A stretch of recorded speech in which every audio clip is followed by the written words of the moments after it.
أعوذ بالله من الشيطان الرجيم. بسم الله الرحمن الرحیم. عزیزان من،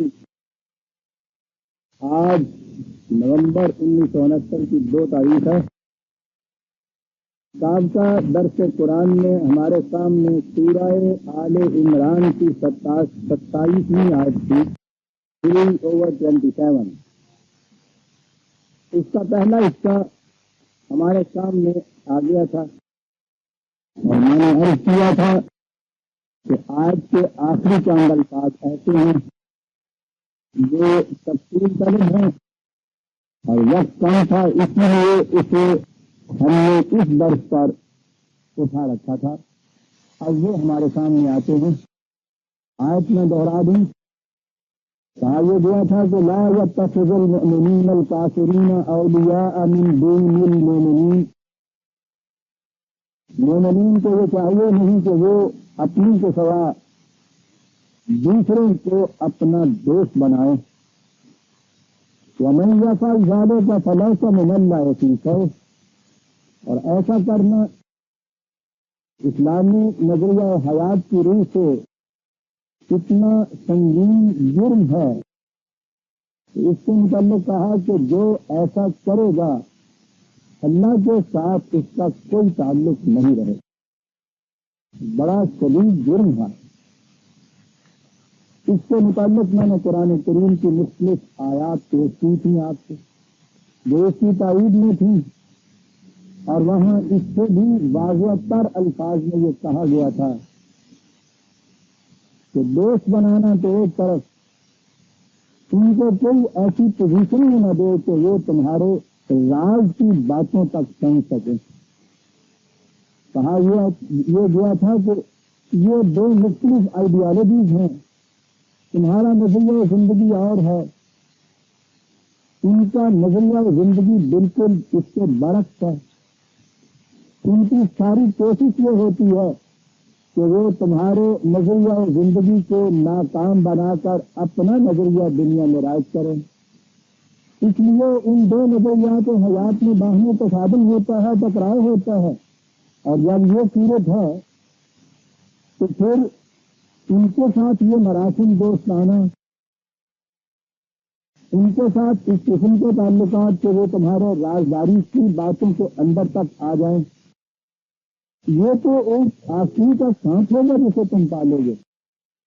ایسا کبھی نہ کر. یہ چیزیں پچھلے درس میں ہمارے سامنے بالوضاحت آ گئی تھی. اس کے بعد اس آیت کا اگلا حصہ ہے الا ان تتقوا منهم تقاۃ. اس کے متعلق بعض لوگوں نے اس کا مفہوم یہ دیا کہ ان سے دوست داری کے تعلقات مت رکھو، لیکن اگر تمہیں ان کی طرف سے خوف ہو، ڈر ہو، تو پھر اپنے بچاؤ کرنے کی خاطر ایسا کر سکتے. میں نے عرض کیا تھا کہ میں اپنی قرآنی بصیرت کے مطابق اس سلسلے میں یہ عرض کروں گا کہ یہ تصور یا یہ رسول قرآن کریم کی ساری تعلیم کے خلاف جاتا ہے اور اس کی اصل و بنیاد کو اچھول کے رکھ دیتا ہے. بات یہاں یہ ہوئی کہ ان سے دوست داری کے تعلقات مت رکھے. اب آگے کہا کہ ہاں اگر تمہیں ان سے خوف ہو تو پھر اپنے بچاؤ کی خاطر تم ایسا کر سکتے ہو. اب بات ظاہر ہوئی کہ جن کے متعلق تمہیں خوف ہو، ان کی طرف سے تمہیں ڈر ہو، تو ظاہر ہے کہ ان کے ساتھ تم دلی دوست دارانہ تعلقات تو رکھ نہیں سکتے. وہ تو دشمن ہوا نا، اور تم جانتے ہو، انہیں جانتی ہو کہ دشمن ہے. ان کی طرف سے تمہیں خوف ہے، ڈر ہے، ان سے تم اپنا بچاؤ کرنا چاہتے ہو. تو اس بچاؤ کے لیے اگر یہ کہا جائے کہ یہ جو قرآن نے کہا ہے کہ انہیں دوست مت بناؤ، لیکن اگر تمہیں ان کی طرف سے خوف ہو تو پھر تمہیں دوست بنا لو. اب ظاہر ہے کہ یہ دوستی نہیں ہوگی، بلکہ یہ ہوگا کہ دل میں تو ان کی طرف سے دشمنی رکھو، کیونکہ تم جانتے ہو کہ وہ دشمن ہے، تمہیں ڈر ہے ان کی طرف سے. لیکن ظاہر داری میں ان کے ساتھ دوستانہ تعلقات رکھتے، یہ ہوگا اس کے مطلب دوسری صورت اس کی پیروی نہیں ہو سکتی۔ ایک تو یہ ہے نا کہ کسی کے متعلق آپ کو علم نہ ہو، تو معلوم نہیں کہ یہ ہمارا دوست ہے یا ہمارا دشمن ہے، اس طریق سے آپ ان کے ساتھ یہ تعلقات رکھ لیں۔ جب علم ہو جائے کہ نہیں صاحب وہ دشمن ہے، تو اس وقت یہ تعلقات آپ چھوڑ دیں گے، یہ تو شکل دوسری ہے۔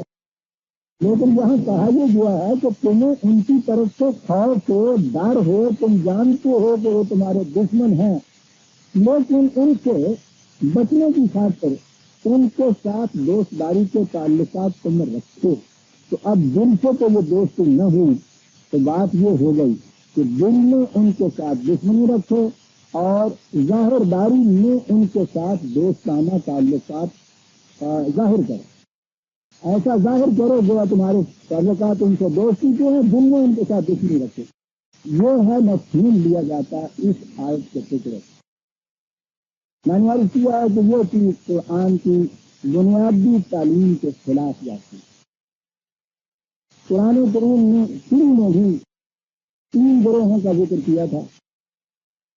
ایک گروہ تو وہ تھے کہ جو کھلے بندے دل اور دماغ کے اطمینان کے ساتھ قرآن کی صداقتوں پر ایمان رکھتے ہیں، کھلے۔ دوسرا گروہ بنایا تھا ان کا جو کھلے بندے اس سے انکار کرتے ہیں، اس کی مخالفت کرتے ہیں، انکار کا گروہ۔ تیسرا گروہ اور بنایا تھا، اور وہ گروہ تھا کہ وہ دل میں کچھ اور رکھتے ہیں اور ظاہر میں کچھ اور کرتے ہیں۔ یہ تیسرا گروہ وہ ہے کہ جسے قرآن منافقین کا گروہ کہتا ہے۔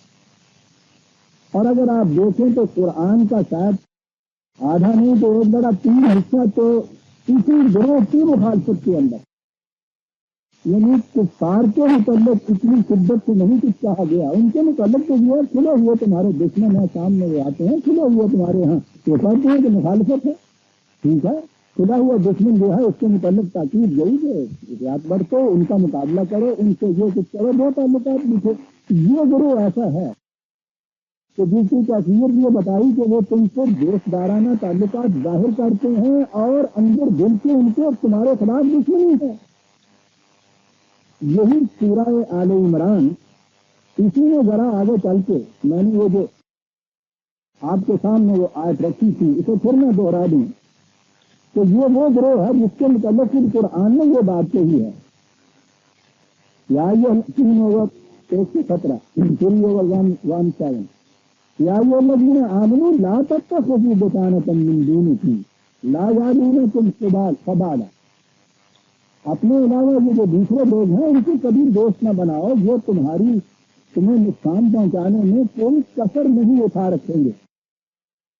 ان کے متعلق کہا کیا کہ یہ کون لوگ ہیں، کیا کرتے ہیں؟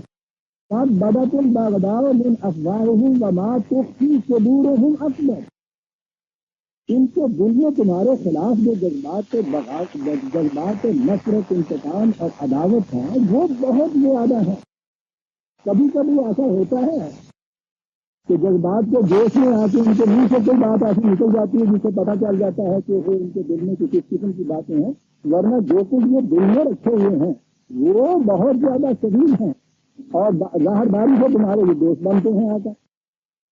تو بیان ہی تو وہی پوزیشن ہو گئی جو اس آیت کے وہ معنی لینے سے ظاہر آتی ہے کہ دل میں تم دشمنی رکھو ان سے، ظاہر داری میں ان کے ساتھ دوستی۔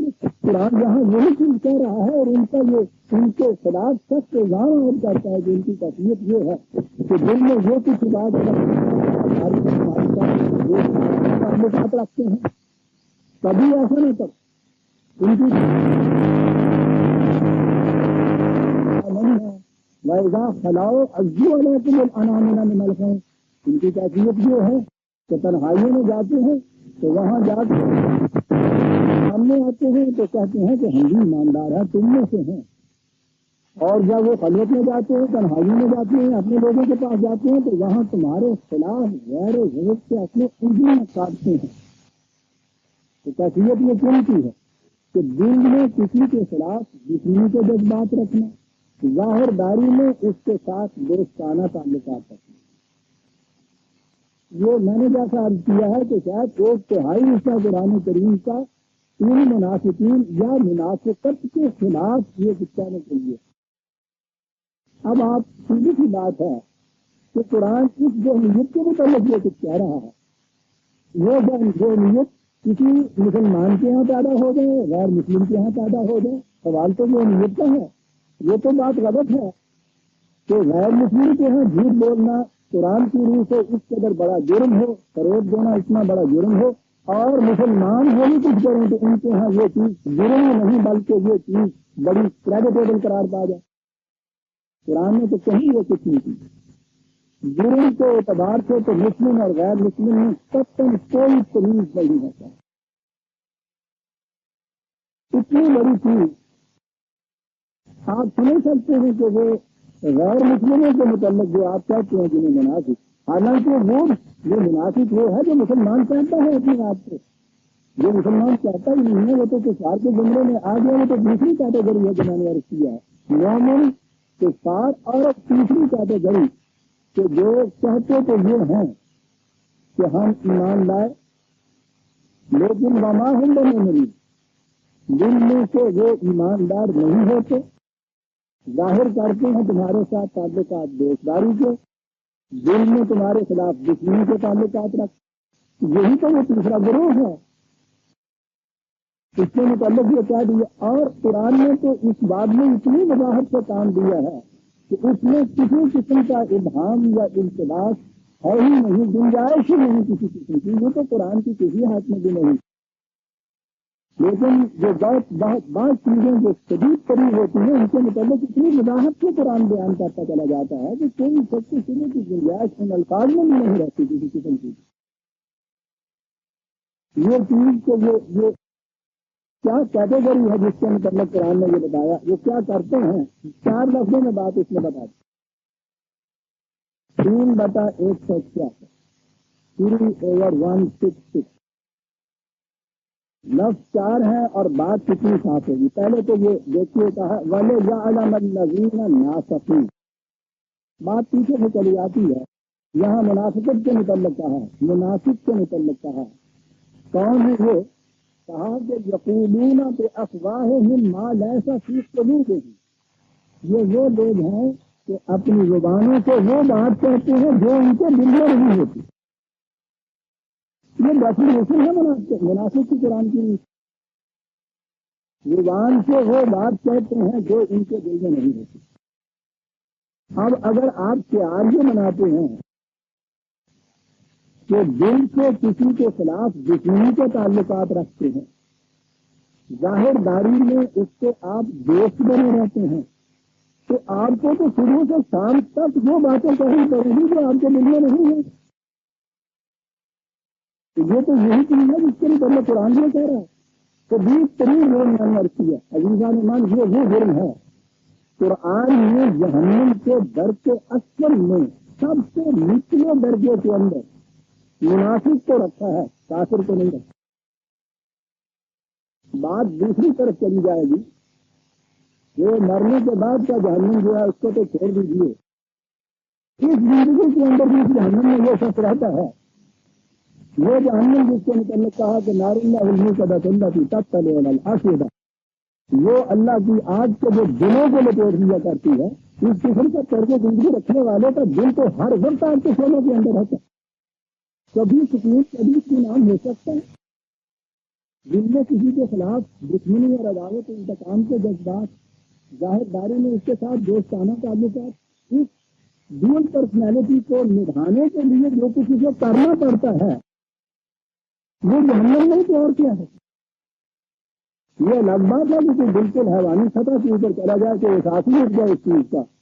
ورنہ اگر کوئی انسانیت کا احساس باقی ہے تو اس روش کو نبھانے کے لیے جو کچھ کرنا پڑتا ہوگا.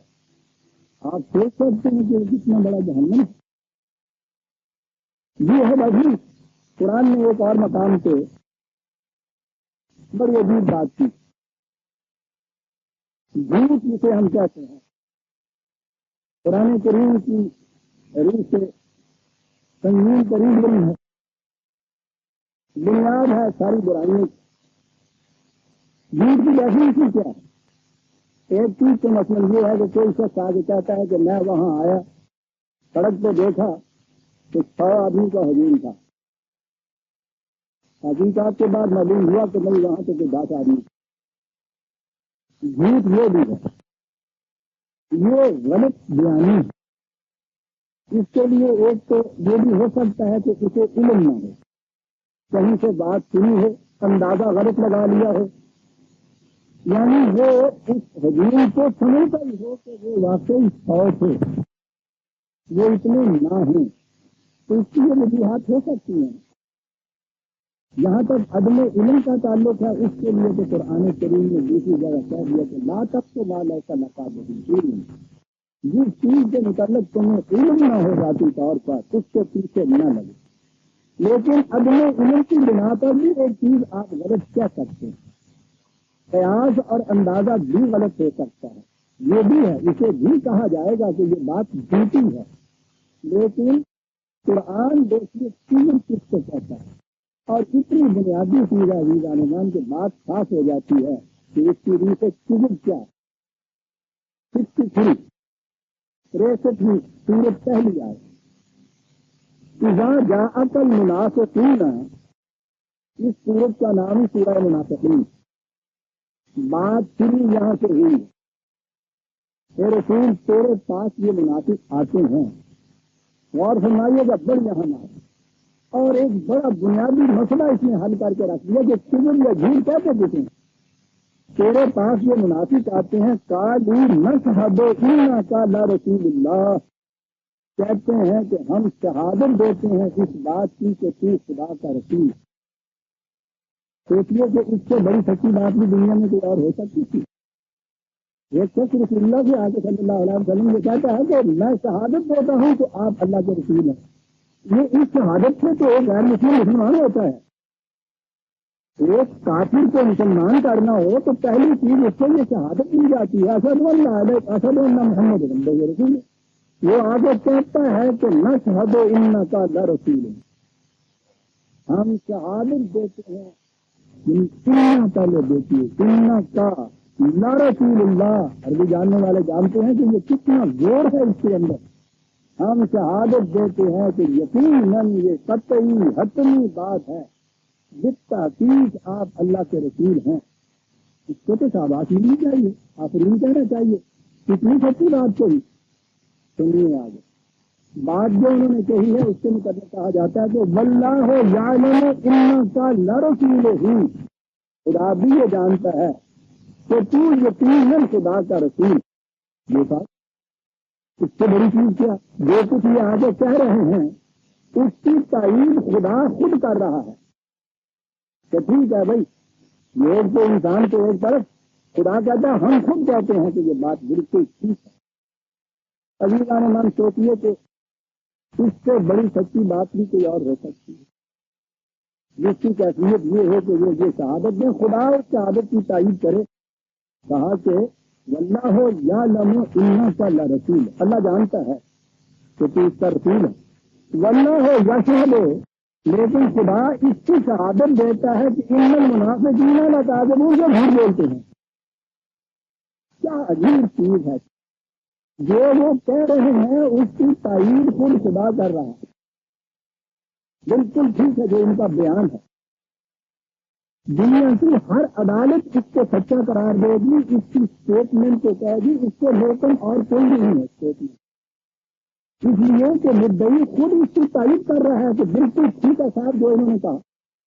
اور اس کے بعد کہہ رہا ہے وہاں تھا نا نشہد، تو شہادت اس چیز کی دیتے ہیں، اور کہتا ہے کہ اللہ جانتا ہے جو کچھ کہتے ہیں جو بالکل یہ ٹھیک ہے، لیکن واللہ یشہد، اب شہادت کے مقابلے میں شہادت آ رہی ہے، واللہ یشہد ان المنافقین، ان المنافقین، ان کا انہوں نے کہا تھا، دیکھیے مقابل میں وہی کچھ آ رہا ہے، ان المنافقین، وہاں انہوں نے کہا تھا لا رسول اللہ، یہ کہتے ہیں نہ ڈال سکیں،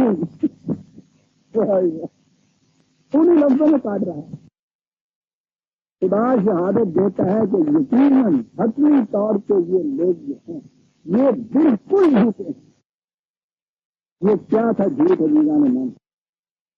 جھوٹ یہ تھا کہ اتخذوا ایمانہم جنت، یہ اپنی قسموں کے فکر بناتے ہیں، اپنے دل میں جو چھپا ہوا ہے اس کے ڈھال بناتے ہیں، اس کی حفاظت کے لیے۔ تو آپ دیکھیے اس کے بعد کوئی گنجائش اس میں رہ جاتی ہے کہ قرآن کی روح سے کاذب کون ہے، کذب کسے کہتے ہیں، منافقت کیا ہوتی ہے، کتنا سنگین جرم۔ شہادت دیتے ہیں رسالت محمدیہ صلی اللہ علیہ وسلم کی، اس کے بعد تائید کرتا ہے اور کہتا ہے کہ یہ بالکل جھوٹے ہیں۔ کیوں جھوٹے ہیں؟ اس لیے کہ یہ یقیناً بے افواہہم ما لیس فی قلوبہم، یہ زبان سے وہ بات کہتے ہیں جو ان کے دل میں نہیں ہے۔ تو قرآن کی روح سے غلط بیانی میں اور جھوٹ میں بڑا فرق ہو گیا۔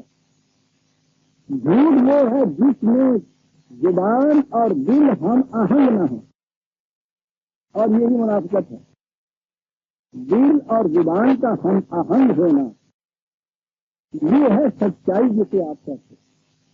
جیسا کہ میں نے عرض کیا ہے کہ یہ ہو سکتا ہے کہ ایک شخص ناواقفیت کی بنا پر کسی بات کو سچا سمجھتا ہو اور اسے اسی طرح سے سچا سمجھ کر بیان کر رہا ہے دوسرے کے سامنے، بات غلط ہوگی لیکن اسے جھوٹا نہیں کہا جائے گا۔ یہ کہا جائے گا کہ اس کو اس کا علم نہیں تھا، بات جھوٹی ہے، یہ جھوٹا نہیں ہے۔ اس لیے کہ دل اور زبان اس کا ہم آہنگ ہے، یہ چیز بھی غلط ہے۔ قرآن اس کے متعلق جیسا میں نے عرض کیا ہے تاکید کرتا ہے کہ ایسا نہ کرو، زبان پہ بات وہ لاؤ جس کے متعلق تمہیں علم ہو تو صحیح ہے، لیکن اگر کبھی ایسا ہوتا ہے تو یہ بات صورت کے اندر نہیں آتی، جہالت کے اندر آ جائے گی۔ لیکن جہاں صورت یہ ہے کہ دل میں کچھ اور ہے، زبان کو کچھ اور آ رہا ہے، اور جو زبان سے وہ کہہ رہا ہے بالکل سچی بات کہہ رہا ہے، قرآن اسے جھوٹا کہتا ہے، اسے کذب قرار دیتا ہے، یہ قابل ہے اس لیے کہ یہ مناسب ہے۔ قرآن کی روح سے سچے کی بیٹھی ہوئی سے یہ آ گئی کہ وہ پہلے تحقیق کرے کسی بات کے متعلق، علم کی بنیادوں پہ کسی نتیجے پہ پہنچے اور پھر اس کا دل اور زبان دونوں ہم آہنگ ہیں۔ اور یہ وہ چیز ہے کہ مومن کا شعار پھر یہ ہے کہ بار بار تمام گوشت بمنبر نہ تمام گوشت، جس بات کو پھر دل سچا مانتا ہے اسے کہنے کے لیے پھر دنیا میں کسی کا خوف مانے نہ ہو، ہزار خوف ہو لیکن زبان ہو دل کی رفیق، یہی رہا ہے ازل سے قلندروں کا قریب۔ قرآن میں تو یہ جو واقعات ہیں اس قسم کے جو دل میں ہے وہ زبان پہ لا رہا ہے، وہ تو آپ دیکھیے یہ اس قسم کے مومنین کی جماعت جو ہے ان کا تو چھوڑیے، دربار فرعون کے ساحرین کا قصہ جو قرآن بیان کرتا ہے، وہ آ رہے ہیں کفر کی حالت میں، ایک صداقت کا نشان دیکھتے ہیں اور اس کے سامنے ان کا دل جھک جاتا ہے۔ آپ دیکھیے مرحلہ کیا قرآن جو بیان کرتا ہے واقعات، وہ بھی ایکسٹریم کے جو ہوتے ہیں ان کو لاتا ہے۔ فرعون کا مقابلہ ہے اتنے بڑے دشمن کے ساتھ، اس کے لیے اہتمام جو اتنا کر رہا ہے، شہروں میں دانیاں کٹوا رہا ہے، بڑے بڑے اپنے شاعرین بلا رہا ہے، بڑے بڑے مہا پجاری آ رہے ہیں، حامان اپنے لشکر کے ساتھ آ رہا ہے۔ اس مقابلے کو ڈیپینڈ کر رہا ہے فیوچر اس کا، اتنی بڑی جبریت و جلال کا مالک۔ وہ آتے ہیں تو یہ کہتے ہیں کہ آج اگر ہم یہاں کامیاب ہوئے تو ہمیں انعامات ملیں گے، اس کے بعد انعام نہیں ملے گا، تم بہت بڑے مقرب ہمارے بن جاؤ گے۔ ملک کے بڑے بڑے سارے ملک کے نمائندے، پورا شہر جسم کا دل ہے، اس میں یہ سب لوگ شامل ہیں۔ سنگارے نفس بھی آپ دیکھیے کتنا بڑا اس میں ہوگا، یہ جو بلائے جاتے ہیں ان کے سامنے وہاں بات ہوتی ہے۔ یہ تو میں بعد میں بتاؤں گا کہ وہاں ہوا کیا۔ حضرت موسیٰ علیہ السلام نے جو پیش کیا ہے، اب یہ دیکھیے منافق اور کافر میں فرق، کتنا نازک مقام ہے ان ساحرین کے لیے، ٹیمپٹیشن کتنی ہے، جاذبیت کتنی ہے، اور اس کے بعد خوف کتنا ہے۔ فرعون ایسے مقام کے فرعون کے لیے شکست کا باعث بنا، اور جب وہ دیکھتے ہیں کہ نہیں صداقت موسیٰ کی طرف ہے، وہیں بھرے دربار میں اس جلسے کے اندر کہہ دیتے ہیں کہ آمنا ہم ایمان لائے موسیٰ کے رب کی، آپ سوچتے ہیں کہ اس کا غصہ فرعون کا حدیث فراموش ہوگا، وہ تو جتنے ہوئے طوفان کی طرف گر گیا۔ کیا کہا تم نے؟ مان لیا ہے کہ تم دیکھو نہ کیا کرتے، سیڑھی پلٹوا دی، ہاتھ پاؤں الٹے کٹوا دی، کھال کھٹوا دی، جو کچھ بھی ہو سکتا۔ اور یہ ظاہر ہے کہ فرعون کو پھر اس کے بعد کسی قسم کی فارمیلٹی کو پوری کرنی نہیں تھی، اس کا تو حکم تھا اور اسی وقت میں کچھ ہو جانا تھا، انہیں پتا تھا یہ کیا کہہ رہا ہے، کیا ہوگا۔ اندازہ لگائیے عزیزان من، کیونکہ کھلے ہوئے کافر تھے، جب اقرار کیا ہے تو کھلے ہوئے مومن ہوئے ہیں۔ اس نے کہا کہ فخ زبان تقاؤ، جو فیصلہ کرنا چاہتا ہے فیصلہ کر لو۔ آگے بات ہے کہ تیرا فیصلہ صرف اس طویل زندگی تک ہے، اس سے آگے تیرا فیصلہ چل ہی نہیں سکتا، اور اس کی ہمیں اب کوئی پرواہ نہیں ہے۔ حق کے مقابلے میں جان کوئی شے نہیں ہے۔ ان کفار کے ایک منٹ کے ایمان کے قرآن کریم اپنی دفتین میں محفوظ رکھ کے ان کو حیات جاوید عطا کر دیتا ہے۔ حق تھا ان کا کہ حیات جاوید عطا کی جائے۔ اور اس قسم انسانیت تو قائم ہی انہی نفوس کے دم کے اوپر ہے کہ جنہوں نے ایسے ایسے آزمائش کے مقام کے اوپر یہ دیکھا کہ دل اور زبان کے ساتھ رفاقت اور ہم آہنگی ان کی شان ہے۔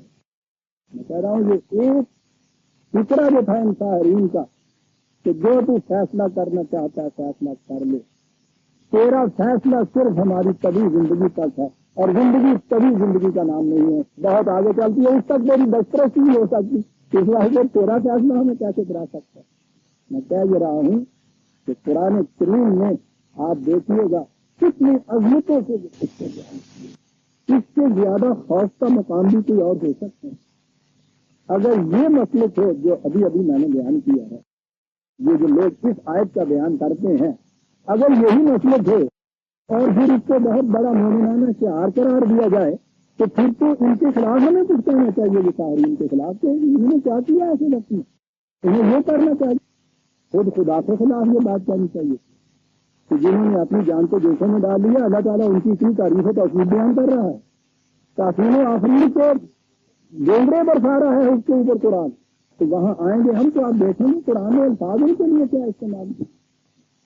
یہ ہے جو قرآن تعلیم دیتا ہے، اور وہ تو تعلیم ہی یہ ہے، سبجیکٹ پرسنالٹی بدترین چیز ہے اس کے نزدیک، ڈیل پرسنالٹی کنویت کی چیز ہے۔ آگے ہم آئیں گے وہ بتاتا ہے اس چیز کہ بدترین جرم وہ تو کرتا ہی یہ ہے کہ آپ کی پرسنالٹی، آپ کی ذات، اس کی کیفیت یہ ہو جائے کہ گوہر میں آب گوہر کے سوا کچھ اور نہیں، صداقت ہے صداقت، اور یہی وہ صداقت ہے جس کے لیے اس نے پچھلی دفعہ بھی میں نے وہ آتی اسوہ حسنہ قرار دیا ہے حضرت ابراہیم علیہ السلام اور ان کے ساتھیوں کی زندگی، اس مقام کو یہ اسوہ قرار دیا ہے۔ قَدْ كَانَتْ لَكُمْ أُسْوَةٌ حَسَنَةٌ فِي إِبْرَاهِيمَ وَالَّذِينَ مَعَهُ، بہترین ماڈل تمہارے لیے ابراہیم اور ان کے ساتھیوں کی زندگی ہے۔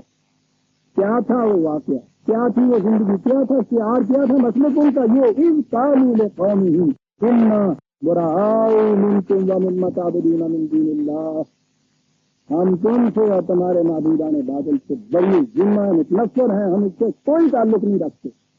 یہ خط جو ہے جو دیکھیے کتنے زور کا یہاں آیا ہوا، 60/4 سنیے الفاظ، اسوہ حسنہ ہے یہ، کفرنا بکم، ہم انکار کرتے ہیں تمہاری ہر بات، قطع تعلق ہے۔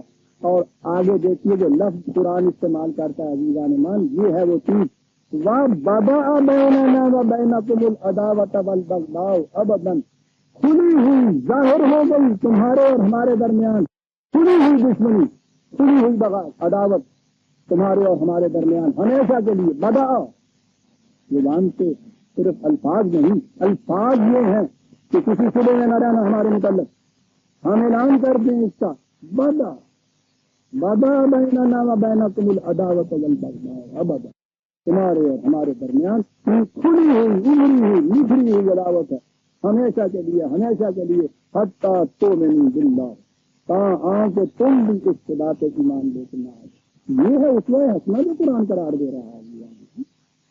لقد کان، پھر کہا لقد کان لکم فیہم اسوۃ حسنہ، یعنی پہلے یہ بات شروع کی ہے قد کانت لکم، اس کے بعد پھر کہا ہے لقد کان لکم فیہم اسوۃ حسنۃ۔ یہ ہیں وہ لوگ تمہارے لیے جو ماڈل بننے چاہیے، جن کی یہ زندگی اور فرمایا بھی بنے نا آتی۔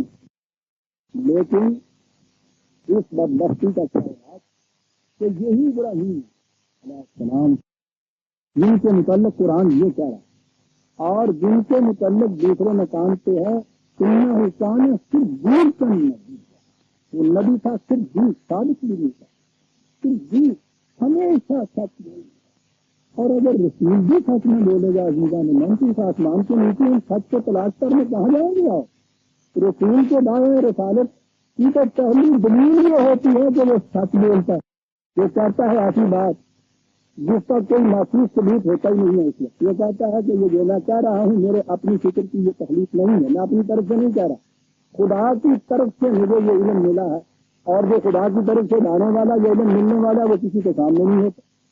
یہ اور بات ہے کہ ہم آن میرٹ اس کے بعد جو کچھ یہ کہہ رہا ہے اس کو پرکھیں، لیکن پہلی بات یہ رسول کہتا ہے اس کا تو ثبوت کوئی نہیں ہوتا، اس کے پاس مرین محسوس ویزیبل کوئی ثبوت نہیں ہوتا۔ جب اس سے کہا جاتا ہے کہ اس کا ثبوت کیا ہے تو وہ اپنے ثبوت میں کہتا یہ ہے کہ قد لبثت فیکم عمرا من قبل ایسا جاتا ہے ثبوت میں کوئی باہر سے آیا ہوا نہیں، میں نے اپنی ساری عمر تمہارے اندر بسر کی ہے۔ ثبوت یہ ہے اس چیز کا، کیا اندازہ ہے تمہارا اس قسم کی زندگی بسر کرنے والے جھوٹ بولتا ہے اور ایک شخص مخالفین میں سے نہیں کہتا کہ تم جھوٹے، یہ ہے رسول کے دعوی صداقت کا پہلا ثبوت اس کی صداقت ہوتی ہے، دعوی رسالت تو وہ سچا ہوتا ہے۔ قرآن نے خاص طور پہ کہا کہ صدیق نبی نظر آتا ہے کہ قرآن بھیجنے والے خدا کے سامنے یہ کچھ تھا کہ کیا قیامت برپا پڑے گی، اس ملت کے پیرو ہونے کے نام لیوا جو ہیں وہ کیا کریں گے، اسی ابراہیم علیہ السلام کے متعلق جن کے متعلق یہ کہا کہ ان کا اسلام حکم یہ تھا، ان کے متعلق آپ کے یہاں بخاری شریف میں یہ روایت لکھی ہے کہ حضرت ابراہیم علیہ السلام نے 3 مرتبہ جھوٹ بولا معاذ اللہ، اور جب یہ عید رکھ دی گئی پہلی تو پھر اس کے اوپر تو آپ سوچ سکتے ہیں عمارت پر کتنی بڑی استوار ہوگی، اتنا بڑا علی لگن خدا کا نبی وہ بھی اگر جھوٹ بول سکتا ہے تو پھر یہ جو ہما کرے ہیں ان کے لیے تو پھاٹک کھل جاتا ہے نا، جھوٹ بولا۔ اب اس کے لیے جب پوچھا گیا کہ جھوٹ بولا تاکہ وہ دین کی نصیحت کے لیے تھا نصیحت کے لیے، لیکن یہ جو کہتے ہیں بریک دے رہا ہاتھ والا بات یہ ہمارے ہی کہ یہ جو روایت لگا کرنے والے تھے تو میرا ہوتا ہے کہ وہ ذہنی طور پر بھی کچھ ایسے لوگ ہیں اسی بخاری میں آگے یہاں یہ کہا نا کہ دین کی نصیحت کے لیے تھا تو وہ استعمال نہیں ہے کہ یہ تو دین کی بات نہیں تھی بلکہ یہ تو دین کی خاطر جو کیا تھا آپ نے اس واسطے یہ بہت ایسی بات ہو گئی۔ اسی میں آگے چلتے یہ ہے کہ قیامت میں یہ امت محمدیہ گنہگار لوگ بیٹھے سارے وہ ادھر ادھر پھرتے چلے جائیں گے نبی کے پاس کہ ہماری سفارش کرو ہماری سفارش کرو، وہ اگر بڑی بڑی داستان ہے جب آدمی کے پاس جائیں گے وہ کہیں گے کہ بابا میں نے تمہارا سے پوچھی خدا سے میرے اپنے متعلق ہی ڈر نظر آتا ہے، میں تمہاری سفارش کیا کروں گا، تو سفارش کرنے والا میرے تو نکالنا میری نہیں کرنا، ہاں انہیں نکالنا دیتا ہوں غلام نبی کے پاس گئے انہوں نے آزادہ میں تو اس طرح کہتا ہے غلام نبی کے پاس گئے اس نے اگر بھی ابراہیم علیہ السلام کے پاس ہے غلام سنبھالیے آپ، اور اگر تو ابراہیم علیہ السلام کا تذکرہ تو میں نے کہا کہ اس سے بڑی چیز کیا ہوگی تو اس میں حسین ذات حضور اپنے نبی صلی اللہ علیہ وسلم کی زندگی کے متعلق ہے ایک ہی دوسری شخصیت ہے جس کے متعلق قرآن نے جھوٹ برمنا کہا ہے کہ اس کی زندگی تمہارے لیے کیا رکھنا ہے، اس کے متعلق کہا کہ جھوٹ بولا، جب اعتراض بنا تو کہا کہ نہیں دین کی نصرت کی خاطر تھی تو یہ بہت بڑی چیز ہے، اور یہاں یہ رکھا کہ جب ان کے پاس جائیں گے تو وہ کہیں گے کہ صاحب مجھے تو ندامت آتی ہے خدا سے وہاں جانے سے میں نے جھوٹ بولا تھا، تو جس جھوٹ سے اتنی بڑی ندامت ہو رہی ہے نہیں کہ وہ خدا کے سامنے نہیں جا رہے لیکن وہ مسئلہ نہیں چاہیے تھا کہ میں نے تیرے دین کی خاطر جھوٹ کا بول دیا خود کا عزیز مان ذرا سوچیے جو میں نے کہا ہے بچوں کے لیے کچھ نہیں، ان کے مقابلے میں جب ہم یہودیوں کو وہ اس طرح کرنے والے دیکھتے ہیں وہ ایک جھوٹ کی خاطر باون مقامات کو دیکھ لیتے ہیں کہ یہاں ذات پڑے گی، یہاں ذات پڑے گی، یہاں ذات پڑے گی. انہوں نے 1000 برس پہلے دیکھ لیا کہ کسی وقت ہمیں یہ جو مقام جہاں انہوں نے یہ مسجد بنا لی ہے اس کے اوپر دعویٰ کرنا پڑے گا. 1000 سال پہلے ان کی دور رس نگاہوں نے، ان کے مستریوں کی دور رس نگاہوں نے آپ کی کتابوں کے اندر یہ داخل کر دیا کہ یہاں اسلام سے پوچھ پر یہاں ایک مسجد موجود تھی جس میں تمہارے رسول نے آ کے نماز پڑھی تھی. آج جب آپ اقرار کرتے ہیں تو یہ کوئی چیز ایسی نہیں تھی. میں کہہ یہ رہا تھا کہ یہ اس بولنے میں ایک بڑا فون ہے. وہ یہاں تک دین سے کام لیتے ہیں. آپ پھنسے ہوئے ہیں، آپ کی کام جو ہے تو کبھی یہ کہہ رہے ہیں کہ وہاں کچھ نہیں تھا، لیکن وہاں کچھ نہیں تھا تو یہ سارا کچھ آپ کے کہاں سے آ گیا. میں کہہ یہ رہا تھا کہ اس کے لیے بھی ایک ضرورت ہے. کہا یہ کہ حضرت ابراہیم علیہ السلام نے کہا جھوٹ بولا تھا، 3 مرتبہ جھوٹ بولا تھا. بتا لیا حضرت ابراہیم کو یہ کہہ کے وکیلانہ ہر دوسرے کہ نہیں صاحب دین کی حفاظت کے لیے مسئلہ حتم جھوٹ بولا تھا تو دین کی حفاظت میں جو کچھ کیا جائے گا وہ تو بڑا کریڈیٹیبل ہوگا. اس کو تو کچھ نہ وہاں وہ چیز یاد نہیں رہی اور کہہ رہے ہیں کہ صاحب وہ وہاں بیٹھے ہوں گے، وہ کہیں گے میں تو نہیں جاتا، مجھے تو شرم آتی ہے، میں نے تو جھوٹ بولا تھا. معاذ اللہ معاذ اللہ. ابراہیم علیہ السلام کیوں یہ گھڑی گئی روایت کہ آج کے زمانے کی تھے اور آج میں یہاں پہ ان کی ضرورت پڑی جھوٹ بولنے والوں کے کہ اپنی جھوٹ کے لیے کہ سند قرار دیں.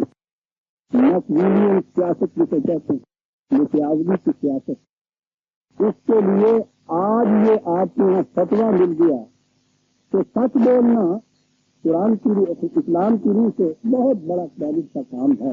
لیکن زندگی کی عملی ضروریات کے بعد تقاضے ایسے ہو جاتے ہیں جس میں نہ صرف جھوٹ بولنے کی اجازت ہے بلکہ جھوٹ بولنا واجب ہو جاتا ہے. آپ کو پتا واجب کیا ہوتا ہے؟ فرق سے ذرا نیچے ہوتا ہے. یعنی واجب کا ترک کرنے والا جو ہے وہ گناہ گار ہوتا ہے. یہاں کوئی چیز واجب ہو جائے کسی سے، واجب تو آپ لفظ سے جانتے ہیں، جو چیز واجب ہو جائے اس واجب کو اگر اس وقت نہ کیا جائے تو وہ معصیت ہوتی ہے. تو جھوٹ بولنا اگر واجب ہو جاتا ہے تو ایسے مقام پہ سچ بولنا جو ہے گناہ ہے. اب آپ لیجیے نا، زندگی کے اہم تقاضوں کے لیے جھوٹ بولنا واجب ہو جاتا ہے، یہ ہے فتویٰ.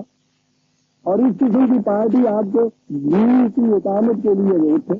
یہ مودودی صاحب کا فتویٰ ہے. میں تو بات کھلا کیا فتویٰ 968 کے ترجمان القرآن کے اندر نہایت جلی طور سے لکھ لیجیے. اب جن لوگوں کو یہ کہا جائے کہ زندگی کے اہم تقاضوں کے لیے جھوٹ بولنا جائز نہیں واجب ہو جاتا ہے تو پھر آپ کیا ہوگا؟ یہ جو کچھ ہو رہا ہے تو روز اخباروں میں یہ نکلتا ہے کہ صاحب ہمارے خلاف جھوٹ بول رہے ہیں، الزام تراشی ہو رہی ہے، ہم نے کبھی نہیں کیا، ہم نے یہ کبھی نہیں کہا، کچھ نہیں ہوا. ان کی طرف سے ذرا سی دور سے زمین میں سمجھتا کی پیدا ہوتی، اس لیے نہیں ہوتی. وہ تو اس کے بعد خوش ہوتے ہوں گے کہ ہم نے تو ایک واجب کی تعریف کی ہے الحمدللہ علیہ ذالک کہ ترک وجود میں لکھے کر دیا. ہاں جی، تو جب جھوٹ بولنے کے اوپر انسان اپنے آپ کو نیکوکار اور متقی ہونے لگ جائے تو آپ کو سمجھ سکتی ہیں تو اس کے بعد پھر انسانیت کا حشر کیا ہوگا. وہ ایک چیز جو چلی آ رہی تھی اس کی حقیقت کچھ بھی تھی. ضمیر کی آواز یہ کہا کرتے تھے. ضمیر کی آواز کے معنی یہ ہے کہ جس چیز کو آپ برا سمجھتے ہیں اس کو اگر کبھی آپ کرنے لگیں تو کوئی چیز کہتی ہے کہ یہ بری چیز ہے، اور جسے آپ برائی نہ سمجھیں بلکہ کہیں کہ ایسے وقت میں مجھے تو جھوٹ بولنے مجھ کو واجب ہو گیا ہے، آپ کے اندر سے بھی آواز ہی نہیں تھی. جن کو چرک نہیں آئے بھی جانوے اس چیز سے فخر کرتے پھریں گے. آپ اس چیز اپنی پارٹیوں کے اندر جا کے تو پوچھیں نہیں کہ کتنا فخر کریں گے تو میں نے بھی دھوکہ دیا، میں نے بھی. اور پھر یہ 3 جھوٹ تو حضرت ابراہیم علیہ السلام کی طرف اور دھوکہ دہی عزیزان من ادھر پھٹ جاتا ہے جب یہ چیزیں بیان کرنی پڑتی ہیں بنتی نہیں ہے مینا اور ثابت کرنا.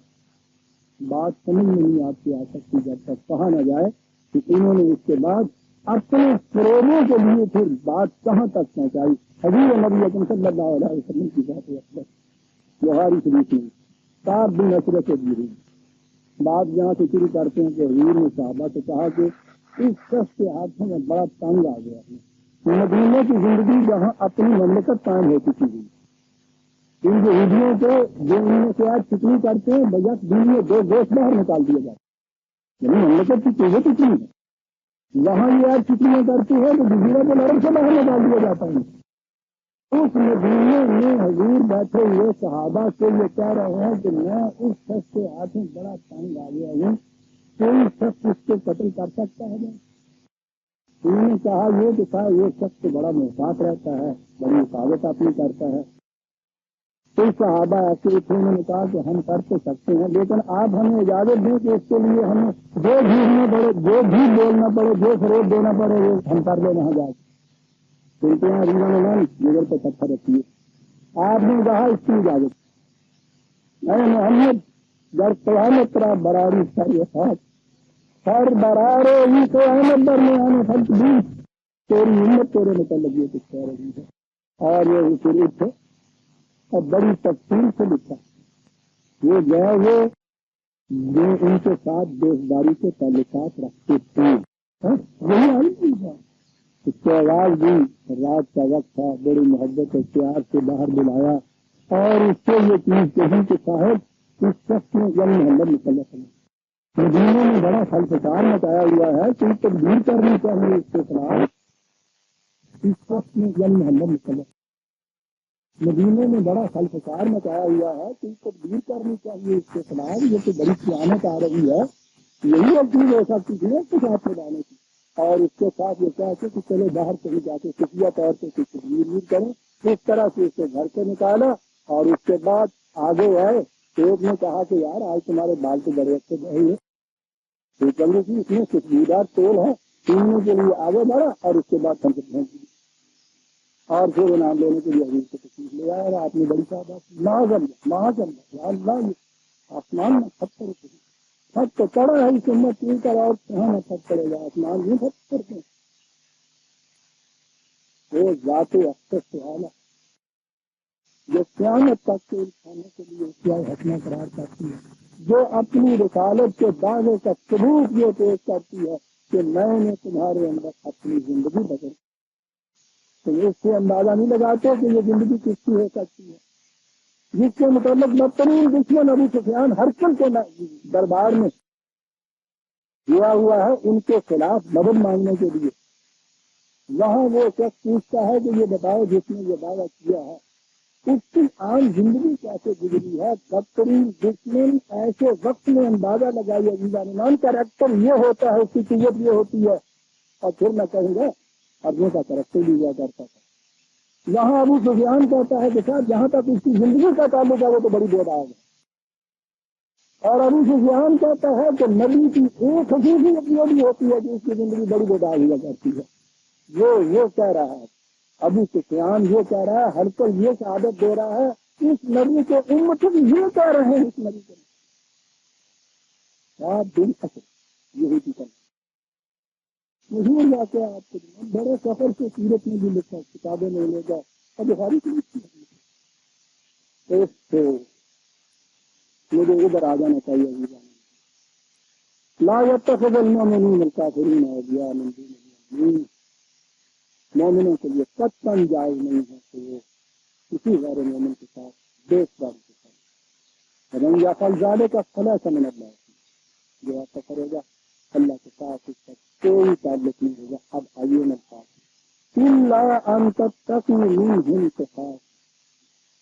عربی زبان جاننے والے جاننے، صنعت کسی میں لینی ہو تو اتفاق لے لیں لانا سیوتی، اس میں ان الفاظ کے معنی عربی زبان کا لغت کی غافل قرآن دیتی، یہ اللہ جو ہے اس اللہ کے معنی ایک معنی اس اللہ کے بل سے آتے ہیں، اور ایسا صحیح میں عاقب بیٹھتا ہے کہ ان کے ساتھ دوست داری کے تعلقات نہ رکھتے۔ اب آگے جس کے ساتھ دوست داری کے تعلقات میں آگے ایک شکل یہ بھی ہو سکتی ہے کہ نہ ان کی دوستی اچھی نہ ان کی دشمنی اچھی، انڈیفرنٹ ہو جاتا ہے۔ یہ جتنی باقی دنیا جن کے ساتھ ہمیں تعلق نہیں ہوتا ان کے متعلق ہوتا ہے نا ہمارے دوستی تعلقات ہیں نہ ہمارے دشمنی کے تعلقات ہیں۔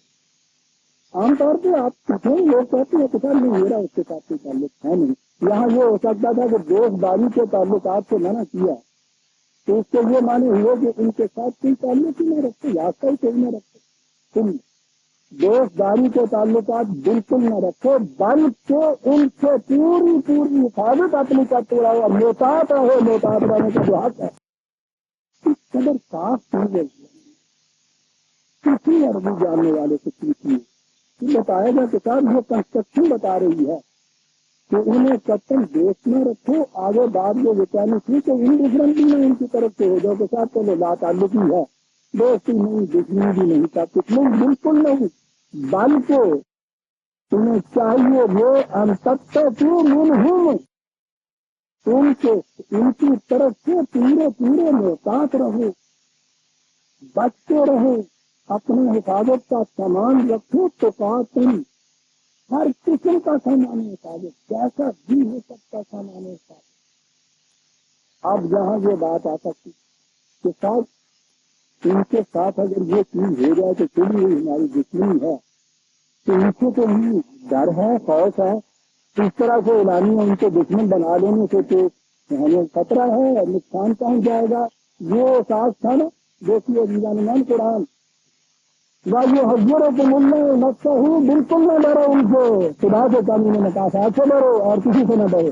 اگلی آیت بتا رہی ہے یعنی جس ڈر کی بنا کے تم یہ روش اختیار کرنا چاہتے تھے کہ صاحب اچھا ہے دوستی تعلقات قلبی تو نہیں رکھتے، بظاہر تو بنا کے رکھیں، کیوں صاحب ڈرے ان سے، خوف ہے ان سے، کہا جو حضرت اللہ نفس، یہ تعلیم تمہیں یہ دیتا ہے کہ ڈرنے کی ایک ہی صورت ہے، خدا کے قوانین کی نافذ، خدا تمہیں لفظی معنی خدا تمہیں اپنے آپ سے ڈرنے کے مطابق کہتا ہے، ڈر نہیں اس کے معنی ہوتے حذر ہے، احتیاط برتنی ہے تم نے، یہ احتیاط کا پتا قرآن عزیز عالمین الفاظ دیکھیے کیا انتخاب کرتا ہے، ڈر کی بات یہاں نہیں کہ ان نے یہ کہا تھا نا کہ دوستداری کے تعلقات بظاہر ایسے رکھیں، حذر جسے کہتے ہیں، وہ کہتا ہے یہ بات حضر کے طور پر بھی نہیں، یہ حضرت اللہ نفس ہی صرف یہ چیز ہے، اس لیے کہ اللہ۔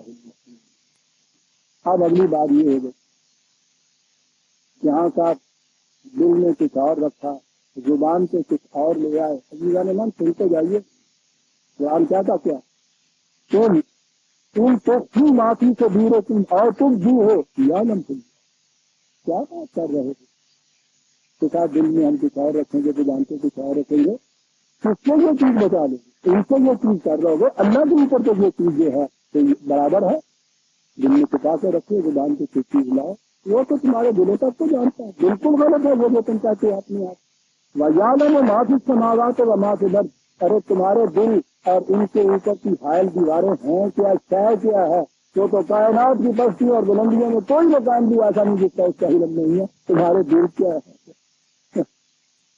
کچھ چھپا کے رکھ لو گے، قتل واللہ علی کل شیء قدیر، اور ہر چیز کے انداز پیمانے میں کرے، اس کے مطابق نتائج مرتب ہوتے رہتے ہیں، کچھ ڈرنے کی بات نہیں، ان سے خوف کی بات نہیں ہے، دل میں کچھ اور، زبان پہ کچھ اور، قتل نہیں، ہم تو دل میں بھی گزرنے والے خیالات تک سے واقف ہوتے ہیں، اور تمہیں معلوم ہونا چاہیے کہ یوم تجد کل نفس ما عملت من خیر محضر ہوگا، یاد رکھو یوم مکافات عمل یہ ایک حقیقت ہے کہ جس میں ہر شخص اپنے ہر کام کو اپنے سامنے حاضر ہے، وما عملت من سوء تود لو ان بینہا و بینہ امدا بعیدا، اور جو اس نے غلط کام کیے ہوں گے اس وقت وہ کہے گا کہ ایک آج ان کے نتائج میں اور مجھ میں بڑا بوجھ ہوتا کہیں، یہ میرے قریب نہ کہیں آتا۔ اب سننے جو میں نے کہا تھا نا یہ حضرت اللہ نفس ہی کہا ہے کہ ڈرنے کی بات یہ ہے کہ تمہارے یہ غلط عمل اس وقت تمہارے سامنے اس طرح نہ ہے کہ ان میں اور تم میں کوئی کسی قسم کا بوجھ اور کسی قسم کا پردہ نہ ہو، یہ کرو ہی نہ، یہ اطاعت رہنے ہے تم میں، وہ جو حضرت اللہ ہو نفس ہی اس سے محتاط رہے، اللہ واللہ رؤوف بالعباد، جس کی کہاں رئیس لایا. یہ چیزیں اس لیے کہہ رہا ہے کہ وہ رافت رکھتا ہے، نرمی سے کرتا ہے، اس لیے تمہیں سمجھاتا ہے ان چیزوں کو. محتاط رہنے کی ضرورت ہے زندگی میں، لیکن تمہیں وہ بتا رہا ہے. یہ شفقت کبراہنا جسے کہتے ہیں، عاطفت استاد جسے کہتے ہیں، یہ بھی ایک تقاضا ہوتا ہے بچے کے ساتھ شفقت اور عاطفت کا، کہ اسے خطرات زندگی سے آگاہ رکھا جائے. یہ ہیں وہ خطرات جن سے ہم تمہیں آگاہ کرنا چاہتے ہیں کہ اس قسم کے کام نہ کرو کہ ان کاموں کے سامنے آنے سے تمہیں اس وقت یہ ہو کہ وہ کاش یہ میرے سامنے نہ. کیا انداز ہے قرآن سے بات کرنے کا. کہیں باہر سے سزا نہیں مل رہی، کوئی باہر سے آ کے گواہی دینے والا نہیں. اعمال کے نتائج خود تمہارے سامنے آ رہے ہیں اور تم خود پکار رہے ہو وہ کاش یہ تم آج میرے سامنے نہ آتے تھے. محتاط رہنا ہے، اس سے محتاط رہے. اور یہ چیز جو ہم کہہ رہے ہیں ہماری رافت کا نتیجہ ہے، ہماری محبت کا نتیجہ ہے. ہم ظالم نہیں ہیں، تمہارا برا نہیں چاہتے. اور اس کے بعد ہی تم تحبون اللہ فاتبعونی یحببکم اللہ ویغفر لکم ذنوبکم واللہ غفور رحیم. یہ بھی بڑی عظیم ہے اور اس کے غلط معنی نہیں پتہ نہیں کہاں سے کہاں ہے. ٹھیک سے کہو کام کر میں کلمہ کر دیتا ہوں. اگر تم اللہ سے محبت کرتے ہو تو میرا اتباع کرو. عام الفاظ، اللہ تمہاری محبت کرے گا، تمہاری بخشش کرے گا تمہارے گناہوں کی. اللہ غفور رحیم. اللہ کے ساتھ محبت کا، محبت ہمارے ہاں کا عام ہے. ذرا اس کو سوچ لیجیے گا جو میں کہنے لگا ہوں. کسی اندیکھی شے کے ساتھ آپ محبت کر سکتے ہیں؟ یہ محبت کے ہمارے یہاں مان. آپ نے سنا ہوا ہو کہ فلاں جگہ میں عام باتیں کرنے لگا ہوں اپنی بیٹی سے معذرت کے ساتھ. ایک اور بڑی حسین عورت ہے اور یہ سمجھیے کلیوپترا ہے. سچ کلیوپترا ہی صحیح کہا. اس کے متعلق آپ نے اس کے حسن کے افسانے اتنے سنے ہوئے ہیں. بڑی سنسال یعنی تاریخ میں، ساری تاریخ میں انسانیت میں اس سے زیادہ کوئی اور حسین نہیں تھا. یہ ساری تفاصیل پڑھنے کے بعد کبھی آپ کے دل میں اس کے ساتھ محبت کے تعلقات کا جو جذبہ پیدا ہوتا ہے، زیادہ سے زیادہ کی دین میں اپریسیشن کریں گے اچھی ہوتی ہے. میں کہتا ہوں پردیش میں کوئی شخص گیا ہوا ہو کہ طلاق سے وہاں مل ہو کہ تمہارے یہاں بچہ پیدا ہوا ہے، اللہ تعالیٰ نے ایک بیٹا دیا ہے اور بڑا خوبصورت بیٹا ہے. یہ اطلاع جس سے اس نے دیکھا نہیں ہے، اور وہ جب وہ آ کے اس بچے کو دیکھے اور اس بچے کی پہلی وہ خاموش کی ہنسی اس کے سامنے آئے، آپ دیکھتے ہیں دونوں میں کیا فرق ہوتا ہے دل کے اندر. وہاں بیٹھے ہوئے جب تک اس نے بچے کو دیکھا نہیں ہے تو ہمت کر اس کو کلیجے سے لگا دینے کا جذبہ نہیں پیدا ہوتا. جب یہ اس کو دیکھتا ہے سامنے تو پھر پوچھیے نہیں اس ماں سے وہ کیا کرتی ہے اس بچے کے ساتھ.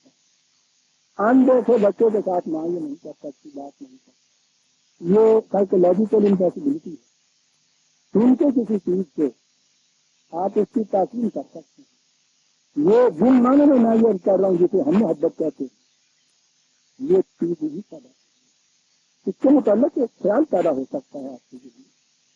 اس کو دیکھنے کے لیے کوئی آرزو پیدا ہو سکتی ہے، لیکن یہ چیز کہ آپ پاگل ہو جائیں اس کے یہ نہیں ہے. خدا کی ذات غیر مرئی نہیں. تو برتر از خیال و قیاس و گمان و وہم سبحان اللہ تعالی اما یصفون. یعنی جو صفات بھی تم اس کی بیان کرتے ہو وہ اس کو بھی بلند ہے.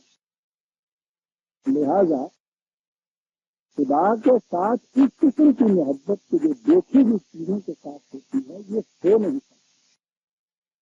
اور ہمارا تصور جو ہے اس کی تو کیفیت یہ ہوتی ہے جیسے یہ رات بھر بغل گھوم رہتے ہیں خدا سے. اللہ کی محبت کے اندر جلا جا رہا ہے. اب اس کے اوپر عمارت کا یہ فال خدا کا فکر. اب آئیے آپ کے یہاں کی لینگویج. ایک تصور غلط آئے آپ دیکھیے پھر زبان کیسے بدلے. مرنے والے کے متعلق واقعی بالحق سے دکھاؤ گا. دیکھا آپ نے کہاں بات جا رہی. پھر یہ جو وکال جس دن ہوا ہے نا اس کے بعد ان کا عرف ہوتا ہے، عرف کے معنی شادی ہوتی ہے، اور روز دعوت نامہ عروسی آپ کو آتا ہے نا، یعنی وہاں عروسی کو آپ کو پتہ چلتا ہے، عرف کا آپ کو پتہ نہیں چلتا کہ وہ ہے وہ ہے سارے دنیا کے جو سے کھانا دعوت بنانا عرف ہوتا ہے، یہ سال ہوتی ہے، یہ امت خراب ساتھ میں سے کہاں سے بات آئی؟ عیسائیوں کے یہاں جو ننز ہوتی ہیں ساری عمر جو تجرب کی زندگی بسر کرتی ہیں، شادی نہیں کرتی، ان کے متعلق ہم نے آپ ننز کہتے ہیں، وہ کیسی جیسی کرائس کہتے ہیں، وہ دلوں ہوتی ہیں خدا کی، وہ غیر شادی شدہ نہیں ہوتی، معاف رکھیے مسلم گاؤں ہوتی ہے، تو خدا کی دل یہاں تو ہمیں نظر نہیں آیا، ایک وارسی ہمارے ہیں تصور کرتے، وہ زعفرانی پہ رہن کا مرد دل سے لگتی ٹھنڈی چیزیں روشنی کے اندر یہ دل ہوئی چیز زیور پہنے چلے جا رہے ہیں زندگی یہ کیا ہو رہا ہے؟ دلن جا رہے ان کو سینتی دلن ہے، سینتی دلن اللہ نے نہیں اور بھی وہ کہتے رہے اللہ نے جس طرح قرآن کریم میں ہے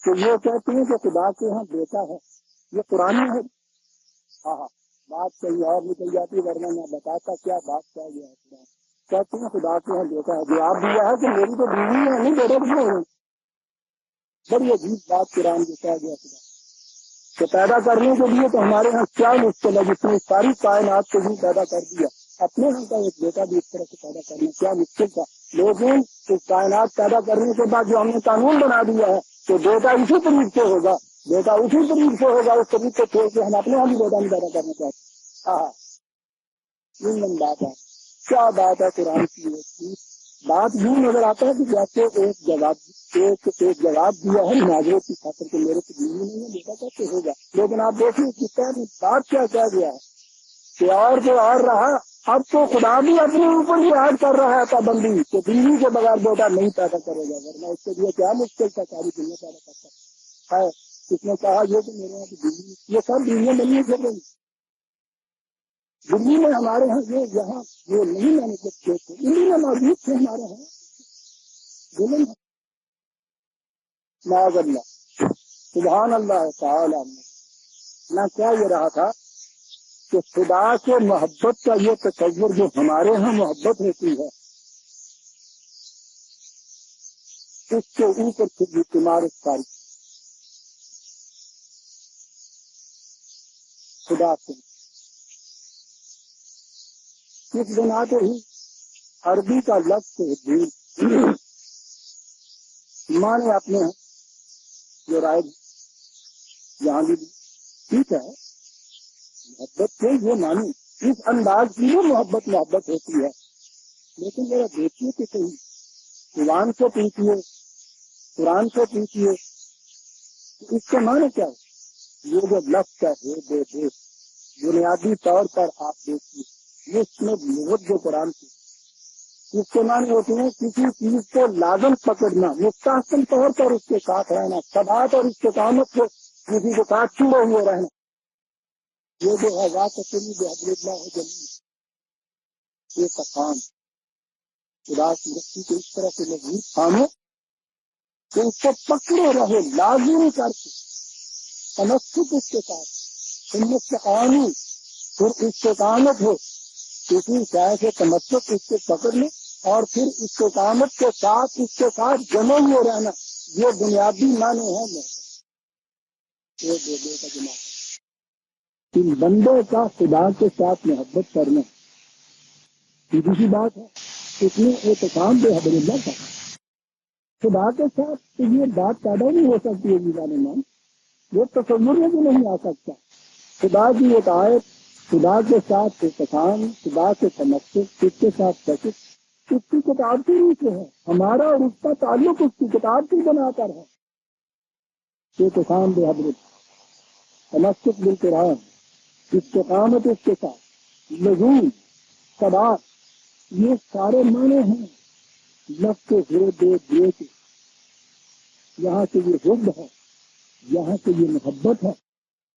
اور دوسرے معنی ہے، عجیب چیز ہوتی ہے قرآن میں، جیسے ولی اللہ جو ہے، اولیاء اللہ جو، اللہ ولی، اللہ بھی ولی ہوتا ہے ان کا، مومن اللہ کا ولی ہوتا ہے.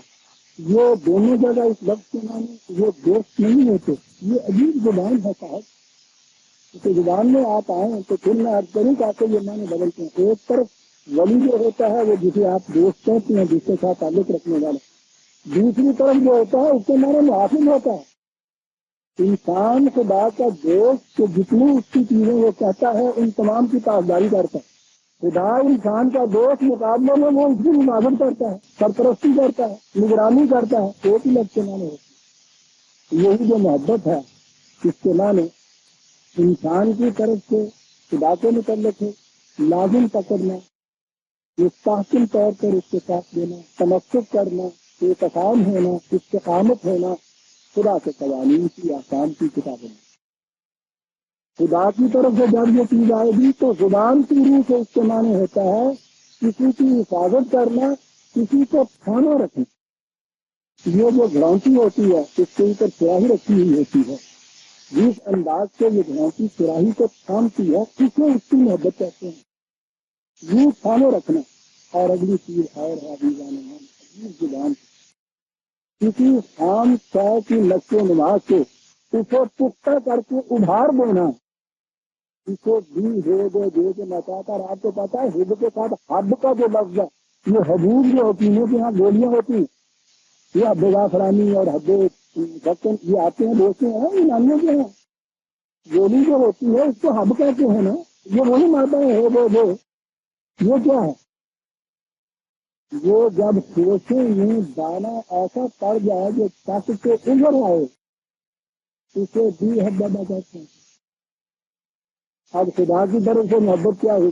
تم خدا کے ان قوانین و احکامات سے تمسک رکھو، اعتصام رکھو، لزوم رکھو، استقامت رکھو حد. اور وہ اس کے مقابلے میں پھر تمہاری حفاظت کرے گا، نگہداشت کرے گا، اور تمہاری خام صلاحیتوں میں اتنی پختگی پیدا کرے گا کہ وہ ایک دانے سے پکی ہوئی فصل بن جائے گی. معنی یہ سامنے رکھیے. کسی مختلف لغت سے آپ لیجیے یہ معنی آپ کو مل جائیں گے. میرے لغت میں دیکھیے سارے حوالے آپ کو مل جائیں گے. تم تحبون اللہ، ان سے کہو کہ اگر تم یہ چاہتے ہو کہ خدا کے قوانین، خدا کے احکام اس کے ساتھ تمسک رکھو، انتظام رکھو، ثبات رکھو، تو یہ چیز انفرادی نہیں کہ اپنے اپنے طور پہ تم کرتے رہو تو سمجھ لو یہ ہو جائے. دین اجتماعی کی، اس اجتماعی کے اندر ایک نظم ہے، تنظیم ہے. اس کے لیے تمہیں کسی کے پیچھے چلنا ہے. ایک امام ہوگا، باقی تمہارے یہاں مقتدی ہیں، جس کی نیچر صاحب آپ کے یہاں صلاۃ کی قتل کے اندر ہے. انفرادی نماز کا تو تصور نہیں. یہ کیا ہے؟ یہ آپ کے یہاں کا جو نظام ہے دین کا، اس کی نیچر فارم ہوتی ہے جو نماز کی صلاۃ کی جماعت میں ہوتی ہے. تو شخص کے اوپر ابتدا آتا ہے، وہ ہاتھ اٹھاتا ہے آپ اٹھاتے ہیں، وہ جھکتا ہے آپ جھکتے ہیں، سجدے میں جاتا ہے وہ آپ سجدے میں جاتے ہیں.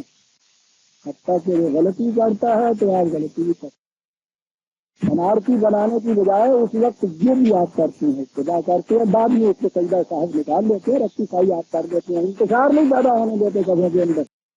دین اجتماعیت کا نام تو ان میں سے ہونا چاہیے جس کا ابتدا آپ کرتے ہیں، پیچھے پیچھے کر دیتے ہیں. کہا کہ اگر تم نے خدا کی ترقی کے اس کے قوانین کی استحکام سے پکڑنا ہے، ثبات استقامت اس کے ساتھ ہونی ہے، تو اس کا طریقہ یہ نہیں کہ اپنے اپنے طور پر غاروں میں، جنگلوں میں، خانقاہوں میں، گھروں کے اندر بیٹھے ہوئے صاحب ہم خدا سے محبت کر رہے ہیں. یہ خدا سے محبت تو ہوتی طرح ہے. کہتا یہ طریقہ نہیں ہے کوئی خانقاہیت کا طریقہ نہ ذہن میں تمہارے آ جائے، کہیں یہ کرسچن کے وہ تمہارے ذہن میں نہ آ جائے کہ جب یہ خانقاہیں بنا رہی ہیں اور کہہ رہے ہیں کہ خدا کے ساتھ لاؤ لگائے ہوئے بیٹھے ہیں. کیا طریقہ ہے؟ اس کے لیے اجتماعیت کا طریقہ ہے. اور میں سب سے پہلا سربراہ ہوں اس مملکت کا، سب سے نہیں میرا ابتدا کر دیتا ہوں. کیا بات نتیجہ کیا ہوگا؟ یہ تم چاہتے ہو یہ دل کو ملنا، خدا تمہاری حفاظت کرے گا، نگہداشت کرے گا، تمہاری خام صلاحیتوں کو کسی بھی فصل کی طرف دانے بنا دے، یہ اس کا نتیجہ ہوگا۔ عزیزان من قرآن ہے، یہاں یہ کہا یہودیوں کو مل رہا وہی واضح کر دیا کہ وہ کرو گا کیا، واؤ کے معنی یہاں یعنی ہے، واؤ تکفیری ہے، یعنی کرو گا کیا، یا ضرور تم جنوب گن، جہاں جہاں کوئی چیز صاحب خطا ہوگی اس سے تو حفاظت کا سامان یہ کرے گا، یعنی جو بات یہودیوں کو ملا جو لفظیاں تھی اس کی تصویر خود کر دی جاتی کہ یہ کرے گا تمہارے لیے، اس لیے کہ واللہ ہو غفور، یہاں تو اتنا ہی ہے نا کہ حفاظت کرے گا، یہ تو نیگیٹو چیز ہے، پریونٹو ہے، لیکن صرف کسی خطرے کی حفاظت کی بات ہے، اس میں پروگرس نہیں ہے، اس میں ارتقا نہیں ہے، اس میں آگے بڑھنا نہیں ہے، کیا وہ اتنا ہی کرے گا؟ کہا نہیں، واللہ غفور رحیم، حفاظت بھی کرے گا اور سامان نقل و نماز بھی عطا کرے گا۔ اس کے لیے کہا پھر کیا دے ان کے طریقہ ایک ہی ہے، قل اطیعوا اللہ والرسول فإن تولوا فإن اللہ لا يحب الكافرین، اللہ اور اس کے رسول کی اطاعت۔ اور یہ میں عرض کر چکا ہوا ہوں کہ یہ اطاعت جو ہے دین کے اجتماعی نظام کی، نبی اکرم صلی اللہ علیہ وسلم کی زندگی میں حضور جس طرح سے کر رہے تھے اتباع کرتے تھے۔ حضور کے بعد قرآن نے یہ کہا ہے کہ یاد رکھو، یہ نہ سمجھ لینا کہ رسول اللہ صلی اللہ علیہ وسلم کی وفات کے بعد پھر یہ استراضہ منتشر ہو جائے گا، پھر دین مذہب میں تبدیل ہو جائے گا، پھر یہ اجتماعیت اور لگن نہیں رہے گا، پھر انفرادی طور پہ تمہیں وہی کچھ کرنے لگ جانا جو کچھ باقی مذاہب والے کرتے ہیں، سب کرنے۔ ان سے کہہ دو یہ چیز کہ واہ محمد اللہ رسول قد خلت من قبلہ الرسل افإن مات أو قتل انقلبتم على أعقابكم، محمد بھی اس سے زیادہ نہیں کہ خدا کا ایک پیغام ہے، جس کی بھی ایک طویل زندگی ہے، اس طویل زندگی کے بعد جب یہ دنیا سے رخصت ہو جائے تو پھر کیا تم سمجھ لو گے کہ اب یہ دین والی بات ختم ہو گئی، اور وہی جو اس دین آنے سے پہلے اہل مذاہب کی صورت تھی تم وہی چلے جاؤ گے؟ پھر اگر ایسا چلے جاؤ گے تو اپنا نقصان کرو گے، ہمارا تو کچھ نقصان نہیں کرے گا۔ کتنی عظیم چیز قرآن نے بتائی کہ یہ ایک شخص ہے، اس کی کبھی زندگی ہے، دین کو محفوظ ہو جائے گا، الفاظ میں قرآن کے بتاتا ہے ہم اس سے محافظ ہیں، عملاً اس کو آگے چلنا ہے، اور اسی لیے حضور کے بعد جب یہ نظام قائم ہوا تو انہیں خلیفۃ الرسول جانشین رسول جو کچھ وہی جو کچھ آنی تھی وہ تو سلسلہ نبوت کا ختم ہو گیا، حضور خاتم النبیین سے یہ محفوظ ہو گئی، اس وحی کے مطابق جہاں تک نظام قائم کرنا تھا انسانوں کے اندر وہ نظام علی حالہ ہی قائم رہے گا، رسول کے بعد رسول کا جانشین ہی کچھ کرے گا، اسی طریقے سے چلائے گا۔ اسی لیے اسے خلافت علی منہاج النبوت کہا جاتا ہے، یعنی جس طریقے کے اوپر نبی نے چلایا تھا اس نظام کو اسی طریقے سے اوپر چلانے والے حضور کے جانشین۔ نبی اکرم صلی اللہ علیہ وسلم کی وفات کے بعد یہ جو اتباع ہے، یہ جو عطایت ہے، یہ عطایت اس نظام دین کے اندر یہ جو رسول اللہ کا سچا جانشین ہے یہ اس کی عطایت قائم مقام ہو جاتی ہے، عطایت رسول۔ اس سلسلے کو چلنا تھا آگے میں آؤں گا تو یہ عرض کروں گا قرآن کریم میں اطیع اللہ و اطیع رسول دو چیزیں کہہ کے اس کے لیے ضمیر اور چیزیں جو ہیں واحد کے استعمال کیے ہیں۔ اس کے معنی ہیں وہ تمہاری مملکت کا مرکز جو خدا کے بتائے ہوئے نظام کے مطابق چلائے جس طرح سے جو رسول نے چلایا تھا، اب اس کی عطایت جو ہے وہ آپ کے ہاں خدا اور رسول کی عطایت، لیکن جب نظام آپ کے یہاں دین کا نہ رہے، یہ انفرادی ہو جائے، اپنے اپنے طور پہ کرنا ہو تو پھر اپنے اپنے طور پہ دیے پھر تلاش ہوتی ہے اس چیز کی کہ اللہ کی اطاعت کیسے ہو اور پھر رسول کی اطاعت کیسے ہو، اور اس کا نتیجہ یہ جتنی سر تبدیل ہو رہی ہے ان میں سے کوئی بھی ایسا نہیں ہے جو خدا اور رسول کی اطاعت کا منکر ہے۔ چلیے میں کہتا ہوں یہ ایک چھوٹے سی جماعت جسے اہل قرآن کی کہتے ہیں ان کو چھوڑ دیجیے، جن کے متعلق کہا جاتا ہے کہ سنت رسول اللہ کے یا منکر ہیں، یہ باقی جتنے بھی ہیں سب اطاعت کر رہے ہیں خدا اور رسول کی، اور ہر ایک دوسرے کے ساتھ لکھن ہو رہا ہے، پھر تطول ہو رہی ہے آپ کو، ایک دوسرے کو کافر کہہ رہے ہیں، سارے مدعی ہیں اطاعت خدا اور رسول کے. یہ انتشار، یہ تفرقہ، یہ فرقہ بندی، یہ گروہ سازی جسے قرآن بنفس شریف صرف قرار دے. 30 اوور 31 30 اوور 30 جن کے رسول اللہ صلی اللہ علیہ وسلم سے کہتا ہے ان الذین فرقوا دینہم واختلفوا فرقوا دینہم لست منہم فی شیء، اور رسول جو لوگ اختلاف کرے دین میں اور فرقہ بنا لیں تیرا ان سے کوئی تعلق نہیں. جن کے ساتھ رسول اللہ صلی اللہ علیہ وسلم کا کوئی تعلق نہیں، قرآن کی شہادت کے مطابق وہ ہوتا ہے تو رسول کیسے کر سکتے ہیں؟ عزیزان مان، یہ ایک اجتماعی نظم کا نام تھا، یہ ایک نظام تھا، اور اسلام اسی صورت میں پھر زندہ ہو سکتا ہے کہ جب یہ مجموعی اجتماعی دین کا آپ کے یہاں قائم ہو. ایک مملکت، تمام مسلمان خدا کی ایک حبل اللہ کے ساتھ تمسک رکھنے والے، اور ان کو چلانے والا ان کے ہاں کا ایک ایسا سربراہ جو اسی لائن کے اوپر مملکت اور نظام کے قائم کرے جس لائن کے اوپر صدر اول نے جو قائم کیا. وہ ہے اسلام. انفرادی طور پہ اسلام کے اندر یہ الگ الگ اللہ سے محبت کرنے والے، یہاں کوئی ولی اللہ بیٹھا ہے، وہاں یہ بیٹھا نہیں کہ اس کی قبر بنی ہوئی ہے، وہاں کوئی صاحب شریعت موجود ہے، اس کا فتویٰ ادھر چل رہا ہے، وہ اس کو کافر قرار دے رہا ہے، وہ اس کو کافر قرار دے رہا ہے. یہ تمام چیزیں جو ہیں یہ اسی صورت میں امت میں پھر سے عبادت پیدا ہو سکتی ہے کہ خلافت علی منہاج نبوت کو پھر سے اس کا احیاء اور اس کا قیام. اگر یہ نہیں ہوتا تو دین نہیں ہو سکتا، مذہب رہے گا، اور جو کچھ باقی مذاہب میں ہوا ہے وہی آپ کے یہاں ہوگا. ہاں، کتنے بڑے بڑے مدعی آتے ہیں کہ ہم آپ سے چلے جائیں.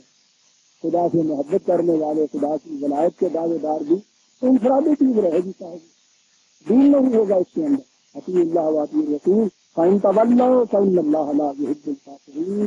اگر اس طریقے قربانی کرتے ہو تو یاد رکھے یہ کفر ہے. یا یحب الکافرین، یہ دیکھا یہی لفظ آ گیا. ان کی نہ وہ حفاظت کرتا ہے، نہ مجھے داشت کرتا ہے، اور نہ ان کے کچے دانے کو پکا کے فصل بناتا ہے. عزیزان مان، ہم سورہ آل عمران کی آیت 31 آ گئے. آئندہ درس میں ہم آیت 32 لیں گے. ربنا